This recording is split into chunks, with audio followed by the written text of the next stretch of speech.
meeting to order. Let's have a roll call. Agnes Barnarski. Present. Dana Syvertson. Presence. Pete Hahn. Here. Don Kamish. Here. Seth Marcus. Here. I'm Jill Moskell. We are expecting Ed. He's not here present, but we have a quorum. Okay, let's have approval of the minutes of the board meeting July 14th, 2022. I make the motion that we approve the minutes that Jill did such a beautiful job on. There wasn't a single correction. I'll second that motion. All in favor? Aye. Aye. Okay, meeting minutes approved. Okay, on to old business, the volunteer work days. So we've had rain on the regular work days and we've had makeup work days for that. We plan on having our Sunday makeup work day this Sunday, plant all of the shoreline. So it's a big task. And also not only the shoreline, but above the shoreline where we did last time. So the prairie plants up on top. We'll try to get those holes drilled and everything ready for people. And I hear that there's some rain coming Saturday night. I hope it doesn't blow into Sunday again. Hard to say. So 2 rainouts and 2 makeups. I'm going to try to get over there tomorrow and start drilling holes. There's a lot of plants that need to get planted. So we have some soil that needs to be redistributed around the area by the coconut rows too. So before it gets augered. Are those plants on the shoreline there on your watering list tonight, or is it a? some are, yeah. Oh, okay. I noticed there's an oak tree planted there. Looks like it could use some water too. Yeah, we were gonna try to get over there and bucket water the plants and do the oak tree at the same time. Okay. So still on the agenda. Okay. As far as the outlook goes, we were talking about this tonight. So we have this makeup work day. Our next Sunday is our regular work day. I had on that next regular work day, the slough is apparently going to be pretty dry. So it's an optimum time to get a lot of those sedges that we have in there here installed over there. So we're looking at possibly taking a deviation from the shoreline and working over at the slough to get all those sedges in. Kind of by the boardwalk. Kind of by the boardwalk, that area where it's dry now.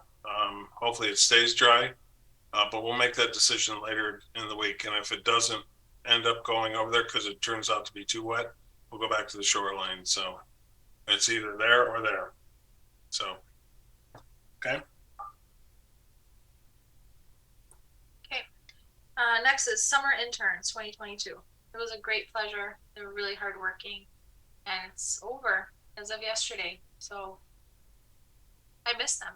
Actually, I do. It was so nice every morning to go over things with them and talk about plants, and they were just great workers, and we got so much done. So yeah, I got to second that sentiment. I mean, these two are really extraordinary people.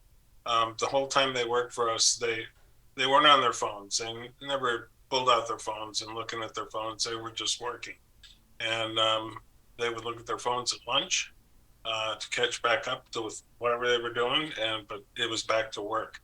They had a voracious appetite for information, and they just simply wanted to do the work. And so kudos to them. We had a lovely day on their last day, going to Nachusa, and then on to Spring Bluff Fen. Bluff Spring Fen. It was a perfect ending to what by all regards was a perfect internship. They leave a big hole, a big void in their wake with the amount of work that they got done. So I just had to toss that in there. Do you want to say anything about them? I think they learned a lot, and hats off to you guys for teaching them all that stuff along the way. I had a nice long talk with Eric on our way out to Mechusa on our drive, and it's clear that they've learned a tremendous amount and have appreciated everything that was done for them and through this program. So, congratulations to you, all you guys who were involved in teaching them and organizing all that. That's great work. Okay. No more comments. We'll move on to the Prospect Heights Public Library Park District events. Okay, what we have on tap is with Nature Speaks, of course, is Dan Wilder.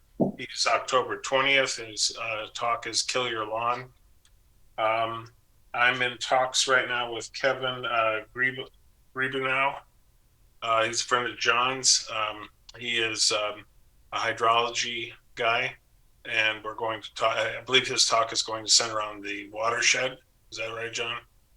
Yeah, he's going to talk about that, and yeah, he's a dam engineer with the federal government actually, and so he knows a heck of a lot about water flow. So it's interesting the way he looks at landscapes and stuff, and how he. So I think it'll be good for all of us to learn how these things work. So as soon as he commits to, I sent him dates today. As soon as he commits to whatever date it is, we'll look to fill that third slot with the beekeeper. So that's it for Nature Speaks. Any questions about that? The fall bird walks, the first one is September 17th. It's actually going to be the kickoff event of Illinois Prairie Week, the celebration. So the second one is on October 8th. Both start at 7:30. And Mary Lou will be back from Costa Rica for the first one. So in good shape. Okay. Questions or comments? Okay. Prospect Heights Park District Summer Camp, August 9th, 2022. It's hard to believe it was like, what, 2 days ago? Yeah. How about comments from everybody else first? Who wants to make a comment about their experiences? I'll make a comment. It was fun to see all the kids. It always amazes me what a short attention span kids have, and I totally respect the teachers of that age group. So every time this happens, because it's a bundle of energy over there. But it was all good. Our station was great. Kids were interested in the skulls and the skins, and for the most part. And yeah, it was a very nice event. I think the length of it was fine. The fact that we did it over one day instead of two was good. So I think it was well balanced. I concur with John. I thought it went very, very well. I was fortunate to have, one of the easy ones in terms of, immediate interest from the campers. Anytime you're dealing with leeches and icky, gooey stuff in the creek, it just gets their interest. And some, like John mentioned, have, short attention spans, but many of them were pretty engaged throughout and did not want to move on to the next station. So just a group of kids too. In general, very well behaved as well. Anyone else? Any comments? Yeah, the only comment I'd like to throw out there is that when we do this next year, we need to sit down with the Park District again. There was a well-crafted plan for 5 groups that was supposed to be equal in size. They were supposed to rotate through in a timely fashion, and that was rare. At the end, it got a little messy. Yeah. So some kids were in the same group again, so they didn't get to do one of the stations. And however that happened, I don't know. But I think it was a decision of the camp counselors, and then they just sort of split everyone, and it got a little messy, I think, at the very end. Mm-hmm. It was also slow to start too, so I'd like to see an improvement in forming those group sizes and getting them out there in a timely fashion, so we can maximize on the amount of time we actually have. Maybe that means, getting together with the camp counselors the day before and going over the plan. Mhm. And that way everybody's on the same page, because I think it's difficult for them. They don't really know, they show up and then, we're walking in groups and some of the kids may want to go here or there. And so I think maybe some little bit more organization. But I thought, to me, it was really fun and interesting when we were doing the nature walk. I asked every single group, I asked if they know about monarch butterflies, and every single group, 90% of those kids rose their hands, whether they were 5 or they were 10, didn't matter. They knew it. And several of them said that their mom or their dad or their family has milkweed, or that they're actually raising butterflies, caterpillars. And I found that really refreshing. And that's a huge change from the last, year, 2, 4, or 5, however many years, to ask someone if they know everything about it and they're 6 years old and they know. They know about the monarchs, they know about the milkweed, and that was really nice. And surprising. And so the word's getting around, and that was nice. One little girl pointed out the Lobelia cardinalis. So her mom had showed her that went on nature walks, and that was really nice. Yeah. Was her middle name Agnes? Any other comments? Okay, let's move on to 214. Yeah, so 214, the Prairie looks great. The kids are really engaged and they're watering everything, and that crabgrass treatment really worked really well. I think it's great. We're, when they get back to school, we'll do another little planting in that area in September probably. And it looks really great. They're very excited, very excited. That's all I have to say about that. Okay, Slough Boardwalk project, general discussion. I don't know if everybody's had a chance to look at the latest Google map that Agnes screen snagged and sent out, but it's pretty amazing. On the Google, if you Google up the Slough now, there's a little sign next to Isaac Walton Pavilion, and it says busier than usual. And then very clearly you can see the 2 sections of boardwalk from wherever they're doing this in outer space. And then you can see very clearly, which is really positive, where we have beat back the cattails and replaced it with the warrior sedges. That's really, really cool.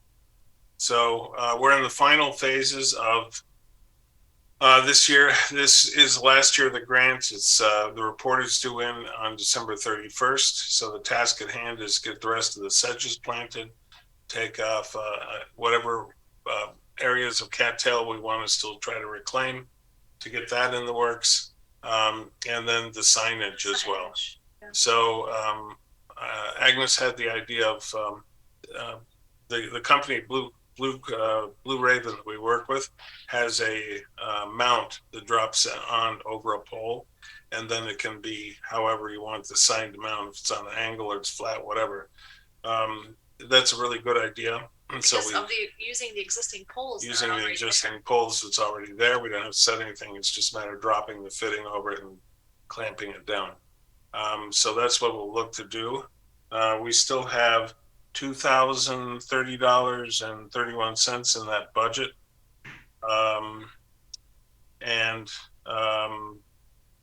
Basically it's the signage and whatever other incidentals are left to purchase. So it's time to focus on getting towards the end of that.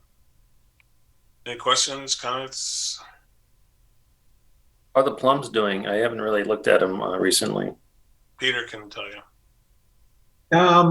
I was there about 2 weeks ago. They were kind of dry. I mentioned that to Dana. I don't know if we got a chance to water them or not, but we've had a couple good rains.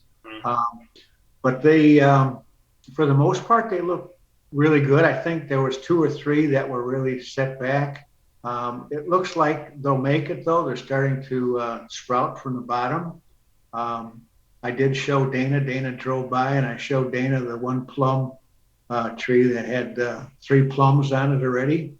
But they do need water and mulching again. It's key the first year to really pour the water on them. And I noticed, and Dana did too, that the trees in the shade are doing much better than the ones in the full sun. So definitely water is key, and mulch right now. I trim back all the, I guess it's Virginia creeper, buckthorn, and poison ivy from the base of those trees. It has to be done periodically, otherwise you're just going to get lost. So, but yeah, water and mulch. The plan at this point, the plan is to water probably late on Sunday. That will be the next opportunity because we need the van to transport all the plants to the site, and we can't have the tank in there and transport plants. So as soon as we're done with that work day, we'll throw the tank in, and then those will be the first thing to get watered. That's good. Thanks for taking care of that stuff, Peter. It's great. My pleasure. Okay. Pollinator Park date. John, you want to update that? Sure. Can we just tie this in with shoreline restoration? Mm-hmm. Yeah. So all the previously planted areas of Pollinator Park are doing wonderfully. It's just a beautiful pleasure to walk through there, and it gets a lot of traffic down the little grass trails there. Excuse me. And they're doing great. So we're prepping the area on the shoreline that we've just restored, and that's on the west side of the shore there. It was a tremendous amount of work, and hats off to Dana and Seth and the interns and Bruce Hare and everybody else who did some backbreaking work over there to get that shoreline restoration. And it looks great when you look at it from the other side of the lake. And we have it half planted, and the tiers anyway. And then, so as Dana said earlier, we got to plant the remaining portion of it. So it all went pretty smooth. I mean, considering that restoration was done pretty much underwater, with a lot of rain really inhibiting things. It's looking pretty good. I'm pretty happy. I look at it every day, and it's all holding together. And so it's going to be a nice new section of the shoreline there that in a year or two is going to be, just as good as everything else that we've done there. So it's really coming together. I'm really, really happy to see it. Yeah, it is really encouraging. I'd say the one lesson that I've learned is that next time out, because the very first, the pilot program, we installed that it was on dry land. There was no water when we put that in. Everything else, all the rest of the areas are pretty much in water, and it's going to be that way from now on. And so the recommendation that I'm going to make is that we start off with a 16-inch core log instead of a 12-inch core log. The base. So that very first baseline is much taller, much bigger, much more stability, and that's for me, that's a key takeaway. Yeah, I think that's especially important. Well, I mean, this was kind of unusual too, though. I mean, that lake has been low all summer long, and then the 1 week where we start to do the restoration, it rains like hell, and it just goes up, and we're underwater. So you can't plan for that, but yeah, 16-inch core log that would probably cut it and get us out a little further. Yep. In fact, which a lot of those other areas are going to need, where it's getting thin and there's not much to work with. Yeah, especially also, the next section in the north corner there, where there's like 2 feet of land left and then the road. Right. Yeah, we really got to add real estate there as opposed to taking it away. And so, yeah, I agree with you, Dana. I think that especially on that area, that 16-inch core will be a good idea. Okay. All right, that's all I got. I don't know if you guys want any more comments. Okay, next is path maintenance at work sites. My biggest comment on that is the boardwalk and the rest of the path around the slough. It's almost constantly overgrown, and it's very hard to actually pass through at times. I don't know how we're going to do it without the interns now with time and energy, but I think it needs to be cut back a little bit so that you can actually pass on that thing. It gets kind of hard. Well, I think once, John, I think once the big projects are done, the shoreline and then the planting into the boardwalk area, that the Wednesday retiree group could certainly whack those trails. Too much on the plate right now. But No, I understand. If I had the time, I'd do it myself. I just can't squeeze it in. Noted, though. Absolutely noted. Yeah. Okay. Yeah, same for the path over at Heron Pond is, Oh, it's Yeah, that one's probably the worst. yeah. it's pretty incredible. You're beating things back to get through it, and going through it is actually quite fascinating because everything is over your head. I mean, that's how tall all those grasses and plants are back there. So it's really cool to walk through if you can shoulder your way through it. So it's that needs some attention as well. Some future workday, I suppose. Definitely future work day. I think we should concentrate a little bit more on Heron Pond because we've not had basically, very limited work over there. Concentrating on other things in the meantime. Yeah, it needs some management. Noted. Is there any sort of tool that's like a mower that can, the pads for the most part are the width of a mower. And if we had something like a mower, that it would be, as opposed to a string trimmer or a brush cutter, it would be faster. But I don't know if there's a machine that is suitable for that.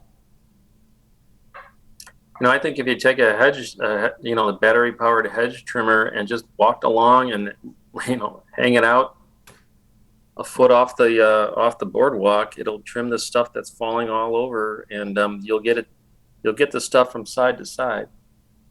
The stuff that grows through the boards, that's a different story. I don't know. You can't get a blade that's low enough. I think a string trimmer is probably the easiest way to go about that. Would you agree with that, Peter? Yeah, I think string trimmer on the boardwalk, some of these areas that are, needing a close clip. But yeah, hedge trimmer, get a gas powered or battery powered. I use a hand, just old fashioned hand hedge trimmer by hand, but yeah, battery power hedge trimmer would do really good along the paths for sure. Yeah, we have one that works really well. Eric took it to Hillside over there and made a real big difference in the Canada goldenrod, some of the asters, and a few of the key areas. So it does work, and it works really effectively. So okay. Okay, next is the seed greenhouse program. Transplanting Wednesdays are over. Moving on to seed collection Wednesday soon. But I'm still transplanting some of those plants from little trays, just slowly. There aren't many left, but whenever I get, a few moments, I'll still do that. So we have a lot of plants still. That's all I have to say about that.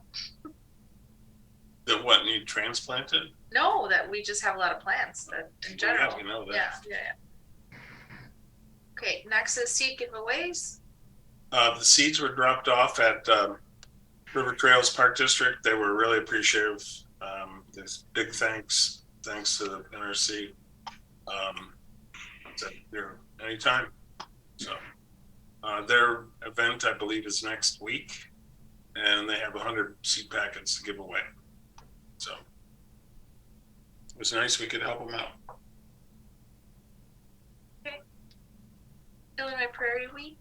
Okay, I'll take the lead on that. The Illinois Prairie Week, I've already started the e-news blast. It runs from 9/17 to 9/21. That's when our celebration is going to be. First up event is Mary Lou's Bird Walk on 9/17 from 7:30 to 9:30. The thing I put together has it outlines the entire week and then goes through events, and then the maps for those events are attached. Second event is on 9/21. It's a history of the ComEd Prairie Tour. And so it's 9 o'clock to 10:30 in the morning. And anyone who wants to participate in that, the intention is that we would give a guided tour of the prairie and talk about how it was created, the pitfalls, the great things that have happened, et cetera, et cetera. And again, that's in the morning.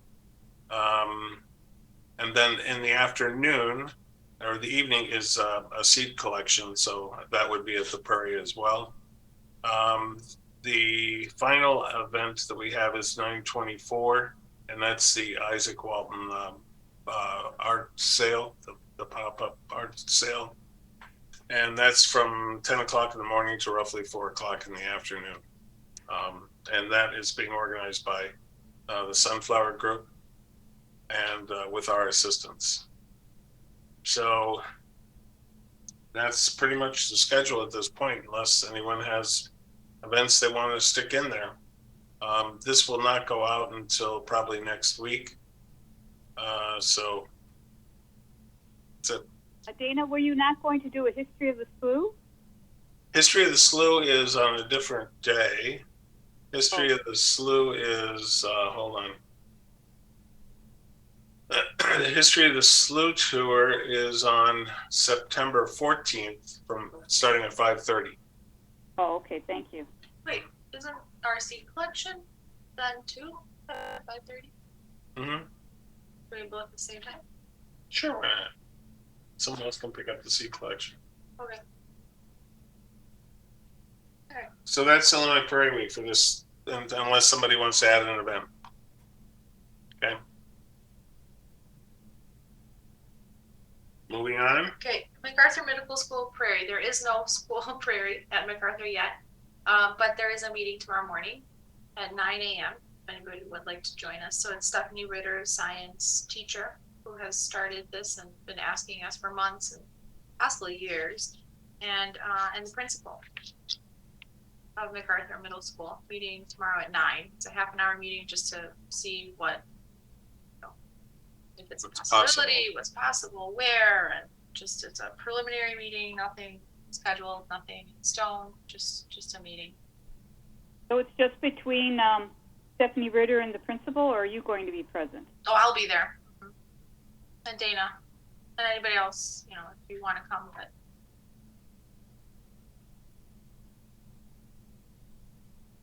just meeting on site and seeing what they had in mind, or if they're even interested in something like that. But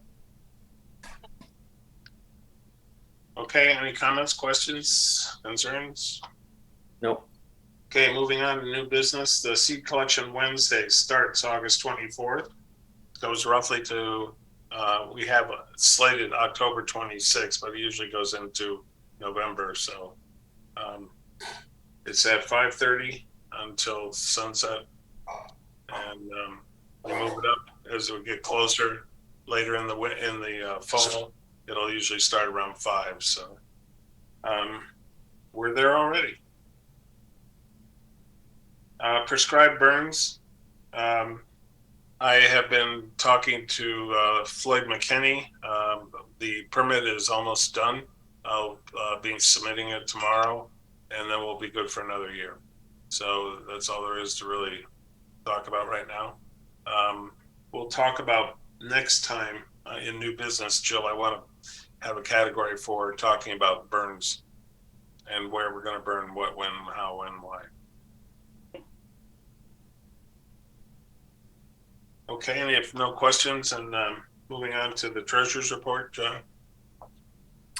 So I sent a copy of the budget provided by the city to everybody, so I hope you had a look at that. Let's see if I could.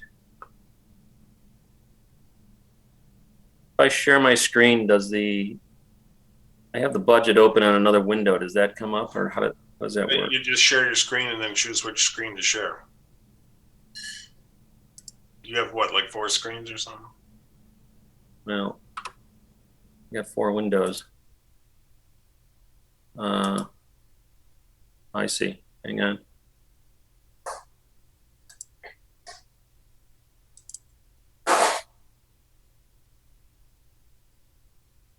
Can everybody see the budget?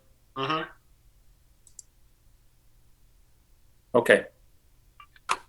All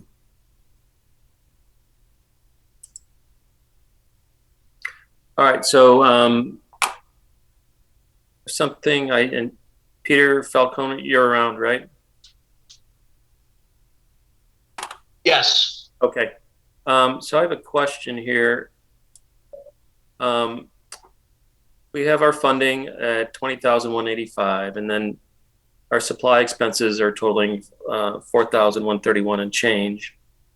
Then when it comes down to the intern expenses, so as far as I understand it, the interns actually worked 400 hours, not 408 hours. And then also with the Social Security and Medicare contributions, it seems like those were added to the intern expenses, like their salary, right, as opposed to taking out of the checks. Am I reading that correctly, or is there something? Well, I'll address the hours first. They Okay. work Monday, Tuesday, and Wednesday of this week, correct? Mm-hmm. Yeah. That 24 hours puts them at 408. They So- worked 64 hours the first 2-week period. Then they did, I believe, 80, 80, 80. Was it another 80? And then 24. Unless they didn't work a specific day in the 10 weeks that you had them, it's 408 hours. That's what it comes out to. July 4th.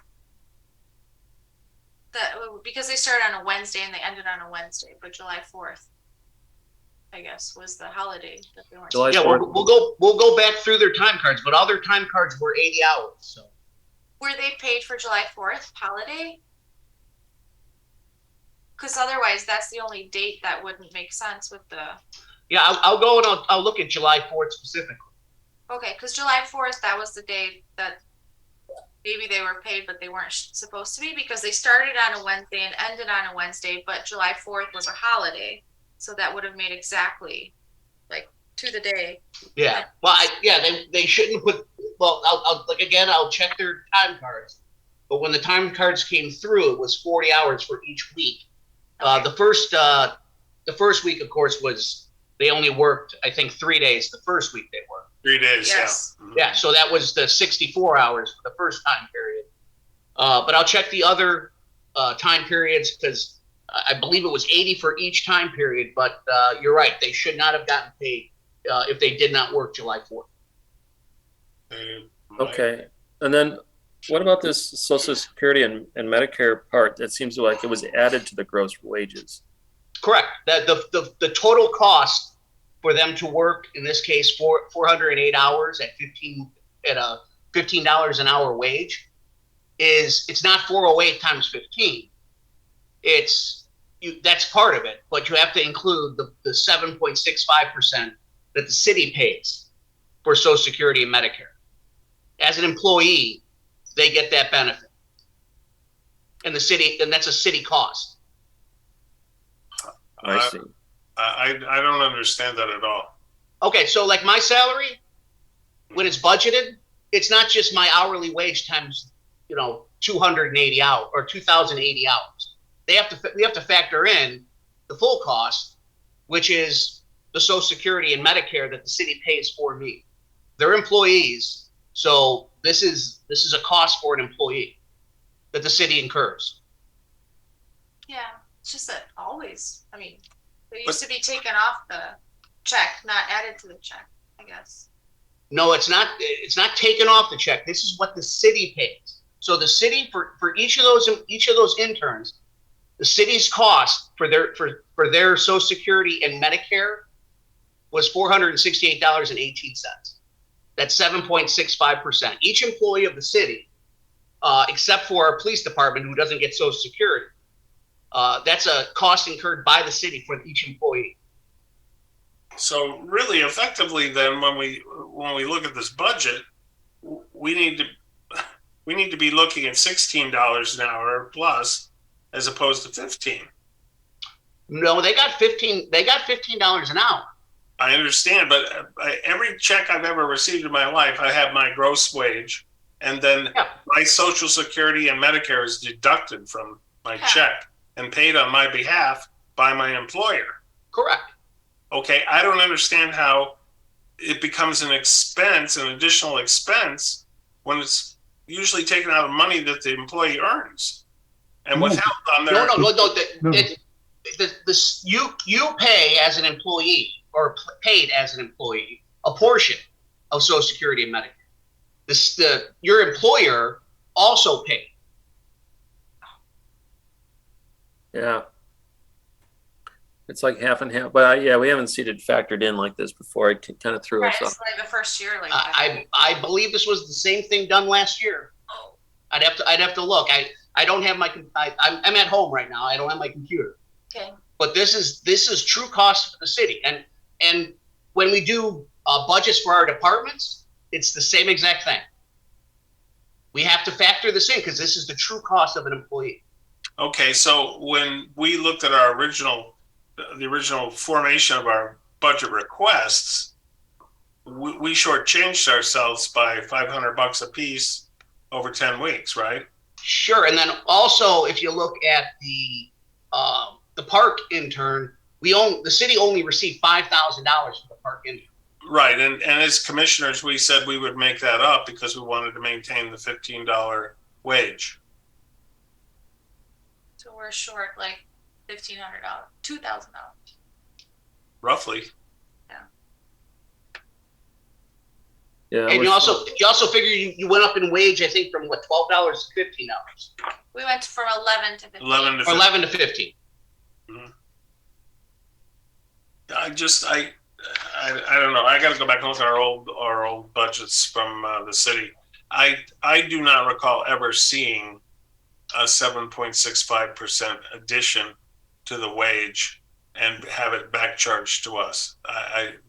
That's just me. I've never seen that. Well, if the city, you want to talk to Joe, if the city wants to donate that cost. Mm-hmm. But this is how the employees in the departments are handled. Yeah. Okay. All right. We understand that now. That's for sure. And it's not like I'm sorry if it looks like I sprung this on you, but this has been in here since the beginning. And also I'm almost positive it was in last year. Because again, this is the true cost of an employee. Okay. Okay, All right, so with that in mind, then that brings our net revenue down to $2,800, almost $2,900, whereas we were expecting it to be closer to around $4,000 without that Social Security thing and the 408 hours. And we might find that we'll get, a day's wages for each intern credited to us if they were paid on July 4th. But Peter will look into that, it sounds like. So let us know on that. And then as far as the shoreline restoration budget, well, any comments on the city budget there that we haven't already talked? Okay. No, I think we just need to see what Peter has. So. Okay. Shoreline. So that's another thing where we're in the hole on that one. So we spent every bit of the $6,000 that was allotted to us plus.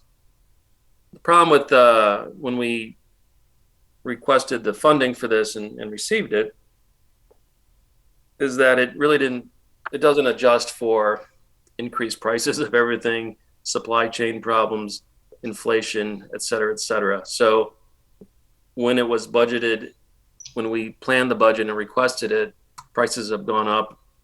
And so things just flat out cost more.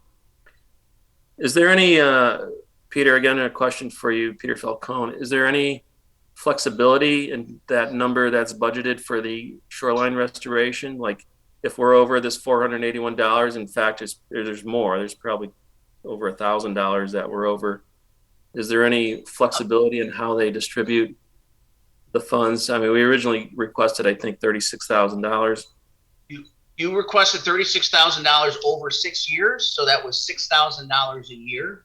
Right. So that's what was budgeted for the capital plan. The 481.67, you're saying that's closer to 1,000 over? Probably, yeah. So you don't have I don't have all your invoices? We're compiling the remaining figures now. But there was extra money we had to spend in equipment and stuff to get that job done. You know, some years are going to be like this was a fairly big. No, I understand that. Again, we try to treat you like a department, but you're not a department, so we give you leeway. That's why you go like with the budget into that for the interns. A department wouldn't have been able to do what we did, so we give you leeway on certain things. So we'll have to see if the council would be okay to front $1,000 from the capital budget. That's going to be a decision. I'm going to have to sit down and talk to Joe, but I need to get those final figures from you to find out exactly how much you're over for the capital. Yeah, we can get you a better number on that, and then yeah, if we could finish that out. I mean, some years are going to cost more, and other ones are going to cost less because of the size of the shore that we restore.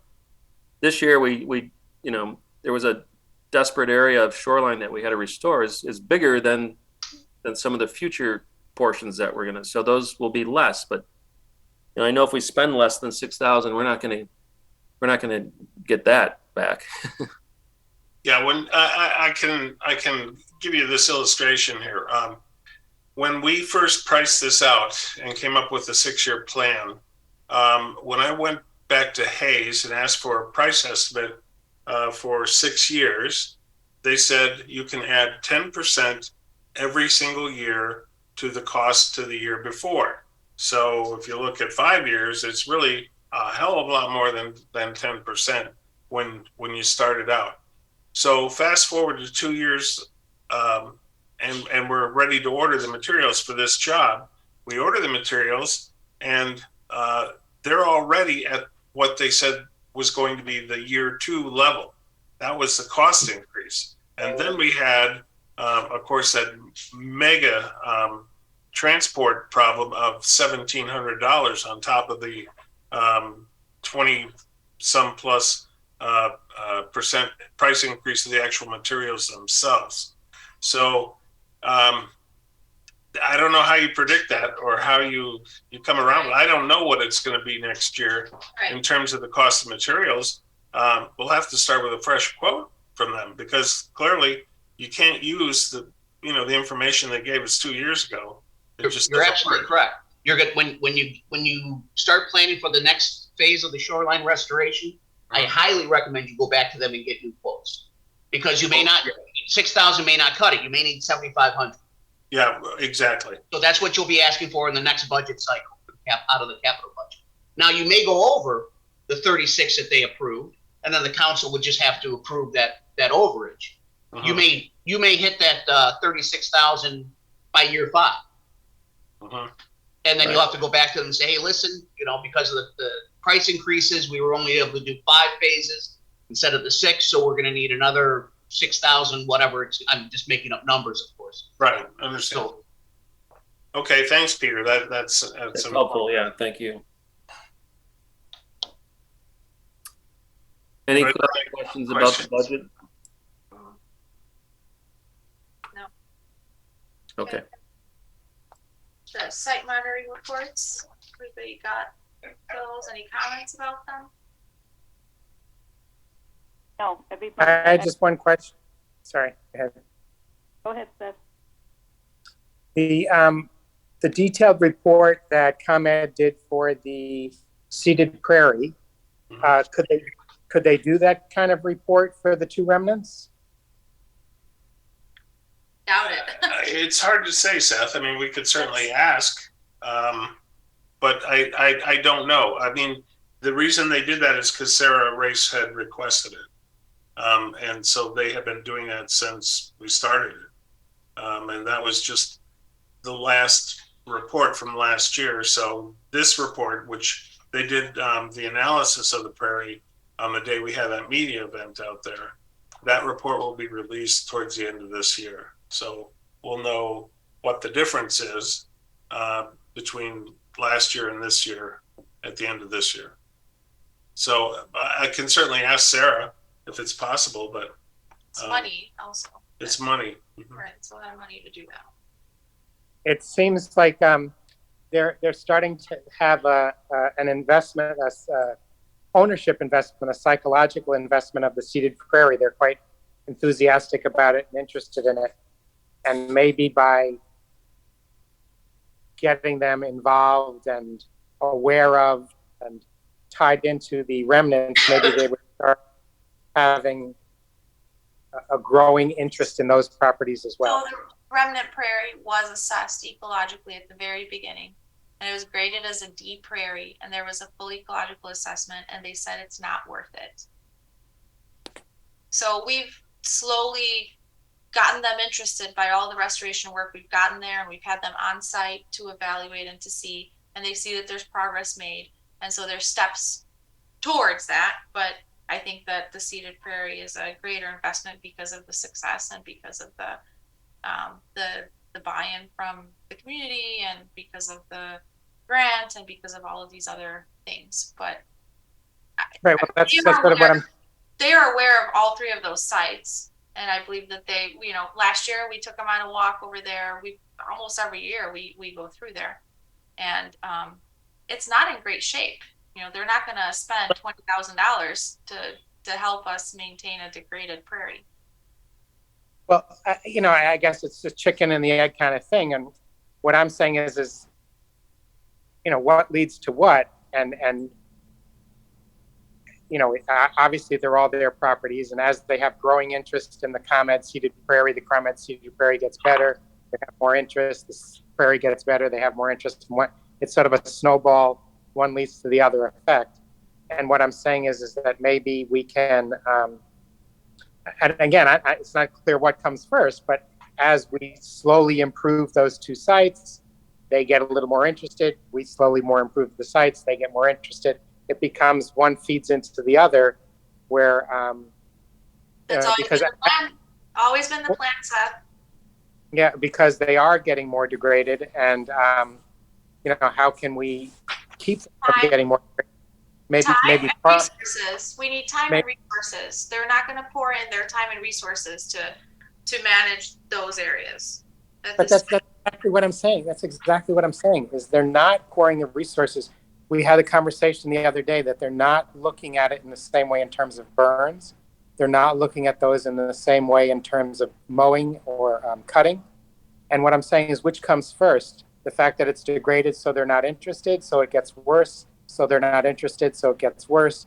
Or we get them interested, it gets a little better, they get them interested, they're suddenly interested, maybe in a burn. I've had so many conversations about this, Seth, and honestly, they have a grading scale, and they're not going to pour their interest into a grade D prairie over a grade A prairie that is a remnant prairie that they have on their land holdings because they have limited resources. They're not. So if we want to pour in our time and effort into it and then bump it up to a B or C grade prairie, then they will step forward. But they're not going to put in the energy and the effort and the amazing amount of time it takes to turn that degraded remnant into something that they already have. And they have limited resources to manage those properties. So we can't ask them to burn a degraded D remnant over a remnant Buffalo Grove, let's say grade A remnant. No, I didn't say burn. I didn't ask for a burn. I asked for a report. I didn't say for a burn. We're going to get down to a burn maybe 5 years from now. And we're going to get to a cutting, which they did 2 years ago or 1 year ago. So I'm just saying is that I'm just saying a report. You know, it starts with them showing interest, we're showing it. You know, it's like a working together, step by step to. Because I mean, my impression of the remnants is that they're getting more and more degraded, I and agree with your assessment. so I don't think we need I their wonder assessment to know that. but no, but I guess what that means is if we're watching over these recent few years a significant degrading, what do we envision it's going to be like 2 years from now and 5 years from now? If And you don't have I worry that the slope of degrading will increase over time in 2 years, 5 years. And how can we reverse that? And maybe one way to reverse that is You have to to, prioritize. You have to prioritize, and we've been prioritizing other projects. And so you cannot do everything at once. There's only so many hours a day. There's only so many resources, so many interns, so much money, so much funding, so much time. And so you cannot, there's a certain amount of level of work that needs to get done. And the more degraded it is, the more work needs to get done. And yes, but we do prioritize. We've been prioritizing. We can't get it all done, which is not possible. So I don't know. so again, I started off this discussion simply by asking, can they do a report? Can certainly ask. Yeah. Can't hurt to ask. We can ask them for their original report too, because they did do an original report. I will follow up with Sarah and get back to you. Aaron. Cool. And Aaron Fogelstaff, yeah. I mean, they are willing, and they have done in the past, and they've shown every possibility of doing it, and that is where they come in and just brush cut everything down to nothing. And they've done that twice now at the Remnant Prairie. They've never done it at the Sedge Meadow. Right. We've asked repeatedly at the Sedge Meadow. They haven't done it. So that would really help. In terms of if we prioritize our asks with them, the number one ask this year has absolutely got to be to burn the commented cedar prairie. Yeah. The second ask would be to cut the woody vegetation at the sedge meadow, but then we also have to have follow up for that, because they're not going to come in and herbicide those woody stems. Like we can ask them to come in with their, their heavy equipment and come in the winter, but we have to have that follow up too. So it's, correct. They can help us as much as they can, but we can't ask. They're not going to just do it. Well, we've demonstrated that we've have the ability to follow up too. So right. Just a lot of asks. I'll get back to you, Seth. But I do agree that the Remnant Prairie, I'm sad about that. The Remnant Prairie and the Sedge Meadow are degrading slowly. They are. We spent a few days at the Sedge Meadow. We didn't really spend much time at the Prairie Remnant, and it just, there's not enough days. There's not enough resources. There's too many invasives, and it's just not. Well, I'll point out though that the big projects are in hand and winding down. So at this point, things should return to a more of a normalized workflow. I mean, this is an unprecedented to get 4 grants right in a row, back to back, and then have to perform on them. So we've done it, and we're doing a good job of doing it. But to take on anything else until we've digested this, I can't see it happening, until next year sometime. And I think we should really step back on the plants, especially for next year, because. Oh, we're going to. We don't need them next year. Yeah, I mean, it's not, the interns spent basically no time really on the plants unless it was raining. They were, filling the trays with soil. But other than that, we have really picked up the main gist of it, but that also took us away from managing those invasives as well. So it really takes away those resources when you're doing all those plants, and you have to focus on invasive control. I mean, it's like number one, invasive control. And so far, our basic invasive control has been Peter. Yeah, thank you, Peter. He's the guy with the backpack and the license. April and May, when we don't have interns. Right. But we need to do a lot more of those April and May sessions, like a lot more. I mean, I'm planning already to take many days off, because what you need is a backpack, and you need to go after those when they're little and tiny and just coming out of the ground. It's the easiest. You just need people, and you need manpower, and you need resources. Sorry to go on like that, but okay. Any more comments or questions about that, guys? All right, No. move on. Okay, city civic meetings and PHNRC representation. Jill? So I sent you my notes, but just to highlight the July 25th City Council meeting, Mark Roscoe mentioned that the Arlington Countryside storm sewer water project began. He also mentioned that the shoreline restoration project started, and he felt it was an excellent project. At the July 26th Prospect Heights Park District Board meeting, they did mention the beehive installation at the Comet Seated Prairie on July 14th, and they gave an update on their tree management plan and Tree for Life program. So those are all in my notes that I supplied. Thanks for doing that, by the way. Thank you, Jill. And, okay, any announcements to the public? Seth? Seth? No, not today, okay. And we don't have any visitors, so I motion that the meeting gets adjourned. I'll make the motion, we adjourn the meeting. I'll Second. second. All in favor? Aye. Aye.